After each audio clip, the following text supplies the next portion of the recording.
Cette semaine, Destination Francophonie vous emmène en Afrique du Sud, un pays qui compte une variété de paysages époustouflants et une diversité de populations portée par le souvenir vivant de Nelson Mandela. C'est dans la nation arc-en-ciel que se sont réunies pendant 3 jours toutes les alliances françaises d'Afrique. Depuis plus d'un siècle, ces centres culturels diffusent la langue et la culture française dans 37 pays du continent africain. Mais quelle est aujourd'hui l'originalité de ce réseau en Afrique où se joue l'avenir de la langue française ? Bonjour. L'originalité des alliances françaises est d'abord dans leur statut. Ce sont toutes des associations africaines. Il y en a 124 sur tout le continent, que les pays soient francophones, anglophones ou encore lusophones. Toutes accomplissent les mêmes missions. D'abord, proposer des cours de français et souvent dans des pays où la langue française n'est pas directement accessible.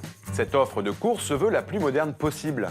D'abord, pour s'adapter aux évolutions technologiques, mais aussi parce qu'en Afrique, le français est de plus en plus en concurrence avec d'autres langues. Avec plusieurs centaines d'événements chaque année, les alliances françaises sont aussi des diffuseurs culturels d'importance. Elles mettent en avant une culture française d'aujourd'hui, mais elles valorisent aussi les artistes locaux.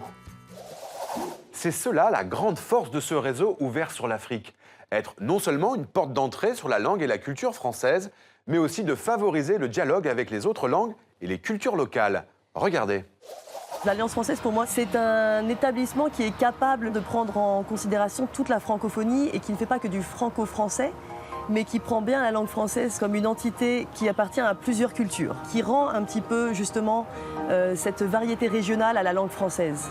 L'Alliance française, c'est beaucoup plus que des cours de français. D'abord, ce sont des cours d'autres langues. À Johannesburg, par exemple, nous enseignons le portugais parce qu'il y a énormément d'échanges économiques avec l'Angola et le Mozambique. Mais nous enseignons également le zoulou parce que c'est une des 11 langues officielles. Puisque nous apportons notre langue, c'est aussi important de renforcer et de valoriser les langues locales. Donc un rôle linguistique qui ne se limite pas au français. Mais les alliances françaises, ce sont aussi des centres culturels. Souvent, les seules médiathèques publiques, en fait, sont par l'Alliance française. Les alliances en Afrique sont un lieu de rencontre, d'échange, de débat dans des sociétés qui sont parfois très cloisonnées. Et donc nous, on s'affranchit de ces clivages qui sont parfois forts pour essayer de se faire rencontrer les communautés, pour essayer de faire se rencontrer les cultures de ces communautés-là et pour essayer de faire découvrir la richesse des cultures francophones qui ne sont pas nécessairement françaises.